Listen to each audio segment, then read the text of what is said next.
Hi, everybody. Welcome again to Heal the Shadow in Your Relationships, too. And today I am so pleased and so thrilled to have with me the lovely Kim Sarasin. Hi, Kim. Hi. Hi. Hi, guys. Woohoo. So I am telling everybody a little bit about you. Kim Sarasin is known as the Queen of Hearts, and she is North America's leading authority on dating and relationships with over 50,000 fans on her award-winning blog. Wow. And a 97% success rate for connecting women with their soulmate. Wow, double wow. Kim has attracted a long list of happy clients, and Kim is regularly featured as an expert on the CTV morning show, CBC, Global TV, and numerous other media outlets. Welcome, Kim. So thrilled to have you here. Oh, I'm very excited to be here. Thank you for inviting me. And we're here talking about the shadow. So I would like to begin by asking you, what is your perspective on what is the shadow in our relationships? Well, I feel that the shadow in relationship, especially romantic partnership, it's really about the hidden gremlins, the things that we have not healed. And we'll actually hopefully be able to get into that today, Yeah. how to heal these hidden gremlins, because that's really what it is. So, whatever terminology you're using, just to help anybody who's watching, it's all these places, these unhealed places. Like we'll have relationship after relationship and never really reflect on what went wrong or why it went the way it did. We don't take 100% responsibility because we're too busy pointing the finger at the other person, not looking at the three other fingers pointing back at us, right? So this is where hidden gremlin that becomes like a full blown monster, and then every successive relationship isn't working out. And in fact, in my case, for me in relationships, I found every relationship was getting worse rather than better. So Yeah. and that's when you know you've got a shadow. You've got shadows activated that need to be called out and healed. Yes, and I just love the way that you put that, because if you don't face that monster, he will grow. So, Yeah. there's so much information out there on the net today, so many self-help books. But if a woman is feeling like she's got these blocks, these blind spots, these hidden gremlins, where should she start on the right path to love? Maybe you could give us a little guidance on that. Yeah. Well, I can give you a lot of guidance, but I know we have a short time. It's a big topic. Yeah, it really is a big topic. And I think the first place I want to start is actually if you're watching, you really want to know that you are not faulty or broken. It's not like love is not in the cards for you if relationships aren't working out. 15 years ago, before I started, before I became the Queen of Hearts, it's very similar to what we were just talking about, where what drove me to get better at relationship was I was noticing that every relationship was getting successively worse. And my viewpoint was, if I just keep having a whole bunch of relationships, eventually it's kind of like a job. If you go into a job, you get training and you get better and more confident with it. And I thought relationships were the same thing. So, but that wasn't the case at all. And so it was about going within, looking at those fingers pointing back at me. So the first thing that I had to do to address my own shadows, was heal my past relationships. So that's the first thing that you want to be starting with, and write it down if you want. So what happens for a woman if she does not heal her past relationships? What she'll do is she will go out into the world and do all these external actions. She'll hire a matchmaker. She'll read books on the subject. She might attend, some light, fluffy seminars about, whatever. I don't know. There's some pretty light, fluffy ones out there. Or just surf the What net. to wear on a date, how to Yoga. put on your best makeup or whatever. focus on, and as women, we focus on the external. We are all like, our bodies are like what cars are to guys. It's all about our attractiveness. That's how we gauge our day, is how attractive we were. So we focus on all this external stuff, and we can't figure out why we're not getting the results that we want in relationship. Right. And that's because you keep avoiding the nudges and the signs and the messages that the universe and God are so lovely in providing for you. So that's one thing, is healing your past relationships. You've got to first go within. And then if you haven't healed your past relationships, there's a part of you that is not going to be available. You are going to have walls up. And that is a very dangerous place to be, and a very frustrating place to be. So my tagline that I'm always saying, if you want to attract a king, you have to know how to be a queen, because like attracts like. Whatever you're vibrating is what you are going to attract. And if you don't think that you're a vibration, just think of any time you've gone into a hotel room and tried to try to get the right station on a radio beside the bed. They have the cheapest radios, Right. beside that bed. And every time you go close to it, you get the right station, then you go away and it goes all wonky. Right. Yeah. Right? Absolutely. You're an antenna. That's right. You are an antenna. And if you have walls up, there's a part of you that isn't emotionally available. And so if you're attracting a lot of like guys that look great on paper, but their hearts are not open, you have to look in the mirror. So that's what happens if you don't deal with the shadow of past relationships. That is absolutely brilliant. And of course, I totally believe in that. I'm going to talk about another shadow area, which is the vast differences between men and women. I mean, isn't it a block, kind of a shadow, a hidden gremlin for women to think it's not possible to ever truly understand what men are thinking? And how can you help them to get past this? Well, I always laugh because the way you said, understand what they're thinking, because that's what it's like the call of every woman. It's the scream of every woman. They're trying to understand men. And I'm telling you, ladies, there's nothing to understand. Oh. We are the complicated ones. Okay, we're the ones that have all these needs and wants and this and that, and our moods are changing every 5 minutes, and our needs are changing even faster than that, faster than a speeding bullet. And so there are some things to understand about men, but first of all, you want to understand that there isn't a lot to understand. Wow. We are so much faster as women. We are so much faster in the area of communication and understanding relationship dynamics and where the relationship should be going. We are highly dialed in to intuition. We are in tune. We are the relationship creators of the world. We own the real estate on relationship.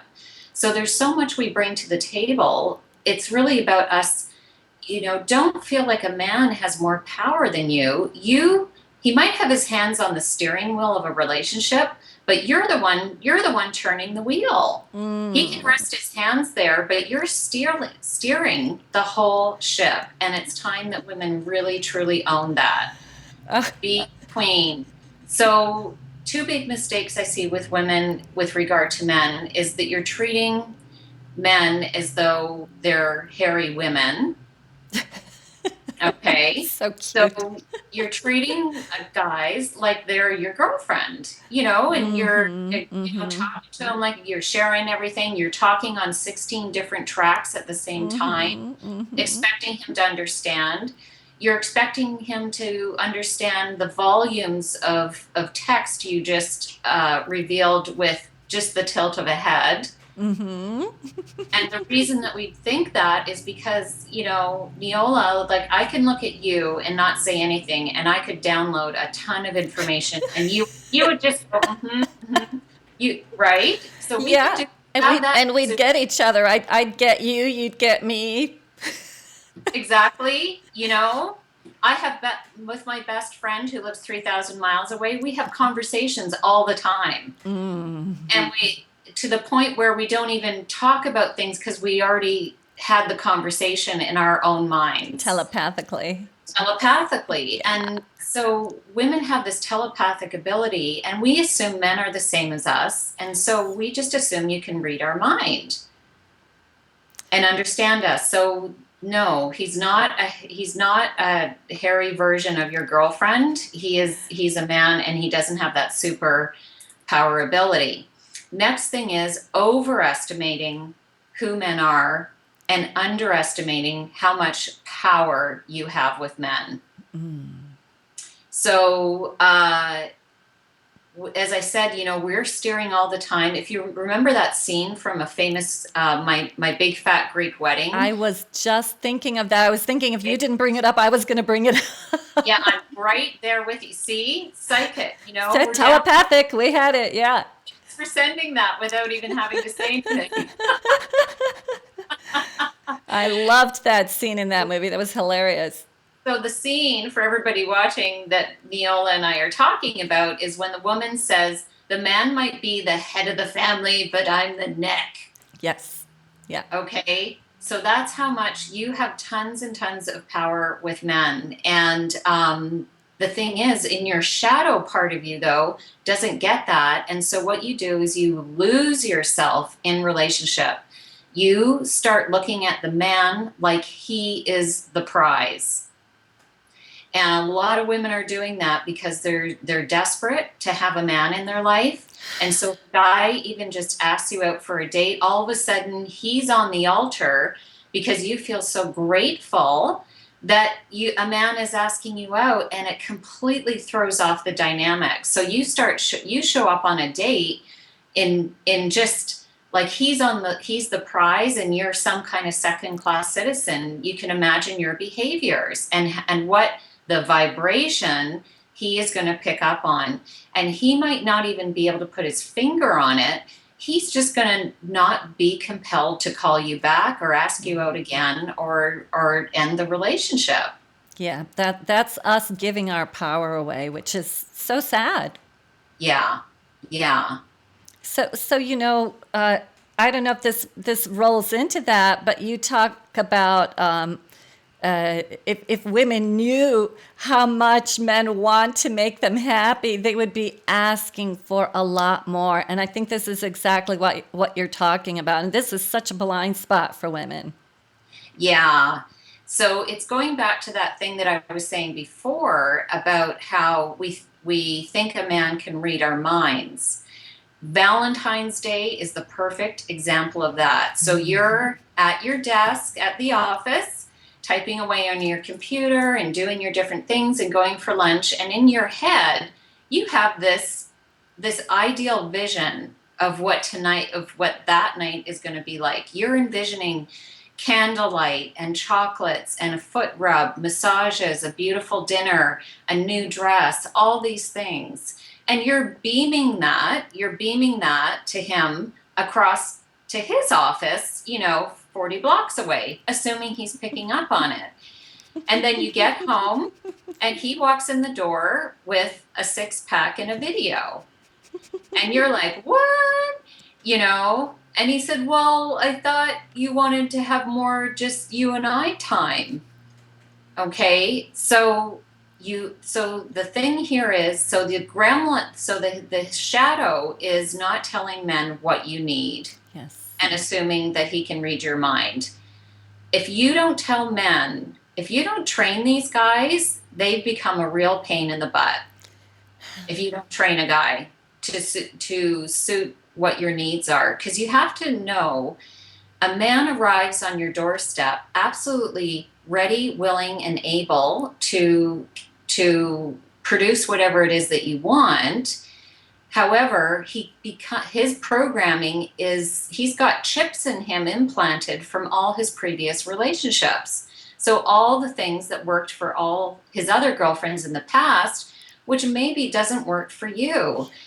So things like if you like to have roses delivered every Wednesday and he's sending you chocolates every Sunday and he can't figure out why he's not hitting it out of the park or why you don't like that, this is one of the issues. Now, that's a very light issue, but this can go a lot deeper. Oh, yeah. Okay. So, guys have a very, and on top of that, guys have a very limited idea of romance. Mm-hmm. For us, we can write volumes on Yeah. what's romantic, but Yeah. a guy, he doesn't really have that much knowledge. He's not in tune necessarily to your needs. That doesn't, not, certainly not in the beginning, and it could develop over time, but there's tricks to that. There's a way to train men that, will work. So I think that's basically. Yeah. So really what you're saying, and this goes for all of our relationships, we teach people how to treat us, essentially. So if you feel like you're not getting what you're needing from your relationship, and it could apply to you're not getting the acknowledgement you want from your work, you're not getting the understanding from your best friend. I mean, it's all about, well, how did you teach that person to treat you? Did you put your needs last? Mhm. Because you're so giving and so kind. I mean, so it always boils down to what we're putting out there, as you said in the beginning, our vibration. And I love the term that you use, high maintenance. And you always say, this is actually a good thing. And I think there's a lot in women's shadow that says, no, that kind of behavior is unattractive. And so maybe you can speak to that a little bit. Yeah, that high maintenance word is such a trigger. It triggers. If you're triggered right now while you're watching, that's Yeah. it's designed that way. That high maintenance word, and so that's what women are all running around afraid of coming across as high maintenance. So where I come from, we're a queen energy. So a woman in her power comes from, and that kind of woman who has that kind of success is actually a woman who is desirable maintenance. Ah, I like the way you put that. Yeah, nice. Okay? So it's not high maintenance, it's desirable maintenance. And that has a much even softer, more welcoming kind of energy about it when you say it. Mm-hmm. So a high maintenance woman is a woman really basically who just doesn't appreciate anything a man does for her. Ah, It's never ever enough. And you'll see it. I was working with a young woman who was dating an older, very, very wealthy guy. And he was, she had the trips and the cars and the jewelry and the coats and the clothes and everything. But she said, I'm so mad at him all the time, and so I'm not appreciating him. And if we have time, I'll go into why that was coming up. oh, But okay. she, Yeah, no, go ahead. Go ahead. but basically, what she was saying was, like she was starting. The reason guys do this, by the way, is they're serving the wrong need of a woman. So a guy will buy a bauble, what I call baubles. And Sure. actually, what we need is sex, food, and baubles. That's the hierarchy of attention that Ah, we need. mm, Okay. mm-hmm. So I'm talking about the bauble stage, which is the lowest one. And that's the trips, the jewelry, the cars, and all the extra, the actual baubles, jewelry, and stuff like that. So what guys do is they keep giving a woman gifts thinking that will make her happy, Right. but what they're doing is they're missing the top two categories. So do you want me to go into these categories I and love explain? it. I love it. Yeah, go for it. No, Kim, just leave us all hanging and we'll move on. I know. No, not at all. No way. Okay, so sex category, I call it sex. It's not actual intercourse, but the sex categories, the top of that category is really attention. So it's spooning, cuddling, compliments, hugs, all that stuff. That's Yeah. the top part of the sex category. Yeah. Then in the middle part, we're getting a little more sensual. And then the bottom part is the actual act of making Mm-hmm. love. Right. So that category has to be handled first with a woman. When that category is handled, Then you handle the middle category, which is food category, I call it. And that's food, I call it because food we need. So it's all the survival stuff. So roof over our head, mortgage payments handled, bills paid, brakes working on the car. You're comfortable, you're warm, the heat's paid for. Like all the survival stuff is in the food category. Gotcha. Yeah. So that's the second place of attention. First place of attention for women, where you start. I hope guys are watching because this is an I, absolutely golden yeah. tip that I'm revealing here. So the sex category, that handle first. If she's good in that one, then you go down to the food category. Okay, everything, all the survival stuff handled. Then when the other two are handled, then you can give her gifts. Okay. Yeah. I get it. I agree with it. And I know that that totally fulfills me. So, Right. And so if you keep giving a woman a bigger house, she gets really mad because what she doesn't want, like a big house or a grand, Ritz-Carlton dinner with a limo. She maybe wants the sex category, which is making out on the kitchen floor and eating out of the fridge. Right? just more physical attention. That's, Yeah. So yeah, number one. Yeah. these are three really important stages that a man must follow. You always check that top category. Like if a woman's feeling off and you don't know how to make her happy and you're trying different things and it's not working, go back to this hierarchy. You start with the sex category, attention, da da da. Then you start with, oh, did I forget a mortgage payment? Yeah. Did I say I was going to fix something and I didn't? Okay. Yeah. Survival category. Then the last one. Then the Oh, bubbles. she put a brochure of Hawaii on the table. Ah, ding Yeah. ding ding. Ding, ding, ding. Bubbles. Excellent. That's great advice. Great advice. And I'll make sure that the guys on my group really watch this today, too. So we're talking about the communication between men and women. And, it tends to bring out the shadow in us. We miscommunicate. It's as though we're speaking completely different languages. So I know that my viewers would appreciate any tips about how to communicate with men better. And you've already told us, ask for what you want and Yeah. show men how to make you happy. Anything else in that category? Well, my philosophy on that is think like a lady, but speak like a man. Okay. Now I alluded to this a little bit about how we talk as women. We tend to talk higher than men, so they tune out a lot of what we say. We also, You, because you we mean are, you mean higher pitch? yes, we have a higher pitch than Oh, so men. that makes them tune out.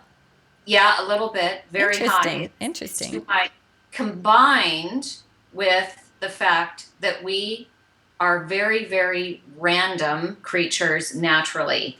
So we operate on 16 different tracks at the same time and we speak the same way. If we a group of women together in a group talking, we're spinning so many plates at the same time and it all gets resolved and we all understand each other because we are random. That's who we are. We can do logical when we need to, but we're really kind of like random. We like to do different things, and even in this call we kind of had a structure, but we're going kind of all over the place. I don't even know where we are in my head. I'm just scrolling with it. Yeah, we'll get there. Yeah. So we are very, very random compared to men who are logical beyond belief. They have no access to random. They are very steady state, one step, then the next step. They that's why they set goals and actually achieve them. Okay? We set a goal and it's like, oh, we set that goal. Oh yeah, but there's a sale down at Nordstrom's. I think I'm going to go do that first and then I'll come back to that goal. Yeah. So Men are very, narrow, linear, extremely linear, which is, okay, that's a huge difference between us, but can you see how well that works? Yeah, Then they absolutely. ground us. Men become these grounded, huge oak trees that we can lean on and just trust that when we're completely out of our bodies, we can just go to that tree and lean on him, and he's going to bring us right into the ground. Mm. So, in terms of how we speak to a man, if you want him to hear you, it's about low and slow. Speak lower and speak slower. Ah, okay, gotcha. Okay? So when you come home and you're sharing about your day and Tom did this and blah, blah, blah, blah, blah, like the flight of the bumblebee, the violin song, the flight of the bumblebee Yeah, coming. da da da da da da da da. Yeah, Animal, my animal totem is hummingbird, so I really have to watch the yeah, yeah, when I yeah. and I have to switch that right off with my girlfriends, no problem. Right. So yeah, so you've got to speak to that logical, and because we're such super wonder women that we can do random and logical, that's what you want to step into. So if you find yourself complaining with men, I never feel heard Ah, or yeah. he doesn't hear me, that's Mm. because of literally he can't because of literally the way you're talking. Oh, that is so interesting. So And interesting. well, one more thing I want to say around that. Also, if you don't feel worthy or deserving to ask a man of things that you want, what you'll tend to do is ask him when he's focused on something else. So he's on the computer. I mean, if you've ever looked at a guy on a computer, you have to tap him on the shoulders a couple of times. Single focus. Single And focus. when he looks up at you, he looks kind of drunk. He's like, right? That's because Somebody's here. Somebody's here. yeah, exactly. They're so like one trick ponies, Yeah, that got the way. blinders on. Yeah, yeah, Yeah. yeah. So let's get back to what you said at the beginning about a little bit more of the shadow, the gremlin that can be inside of you, left over from a bad relationship. There's residual blocks from, let's say, a woman went through a bitter divorce or a bad breakup, and a lot of women can't seem to shake the hurt, the anger from these experiences. So, how do you help women to move past that kind of a block where they feel that they're stuck? Well, the first place you start is definitely get some guidance and help. Okay. Like if you're looking to heal heal past relationships, you're going to need something bigger than you to step in and help you with that. I'm not shamelessly plugging or anything. It doesn't have to be me as an expert, but just find the expert that you resonate with. And I can't like stress that enough. Find Right. somebody with lots of experience and get help because it's accelerated results. Who wants to spend 14 years in therapy? As women, we are driven by we want what we want when we want it. Yes. And so if you're interested, like if you want to heal this stuff, you go and get something bigger than you out there to guide you really quickly. So there's that. When you're ticking along, or maybe you feel like you've done some healing and but you still have some little nigglies, some little shadows still hanging around. Some things you can do are, first of all, raise your standards.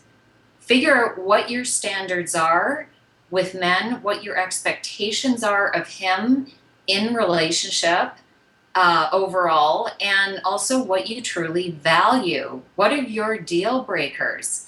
And I mean values. I'm not talking about what kind of car he drives, how he looks, anything like that. This is about what do you truly value. If you value family, Right. then if that's one of your top values, you have to be very clear about that. Because if you're sitting across the table from some 50-year-old guy who's never been married in his life and never plans to, and he's a swinging bachelor, well, he's not going to be necessarily into having a family, you know, Right. and raising kids. So it's things like that. So you got to really tune into what your needs are and what you value. What else do I want to say around that? Oh, if you've stopped staying in relationships long past their expiry date, if you're watching us right now and you're in a relationship that you know it's done, you want to be checking in and seeing what are you hanging on to. You know, sometimes women will hang out in relationship just to torture the guy. I know it sounds cruel. I don't think of it as cruel. It's just being a woman. You know, Wow. I get it. You know, like I mean, that's what we'll do.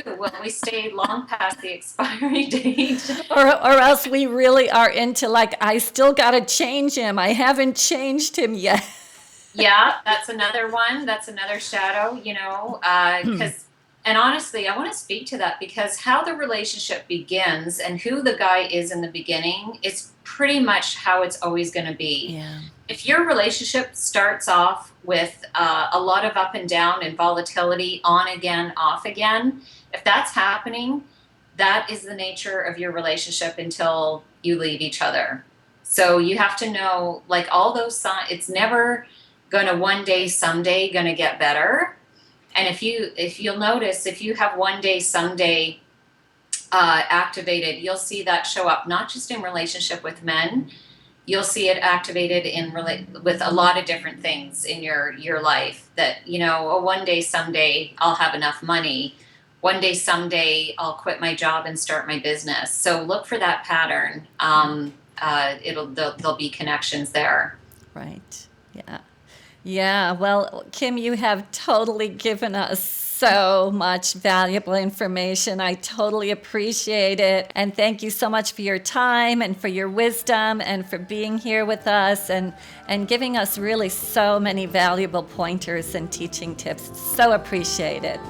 Thank you. My pleasure. And bye, everybody. And we're going to see you on the next installment of Heal the Shadow in Your Relationships, too. Bye.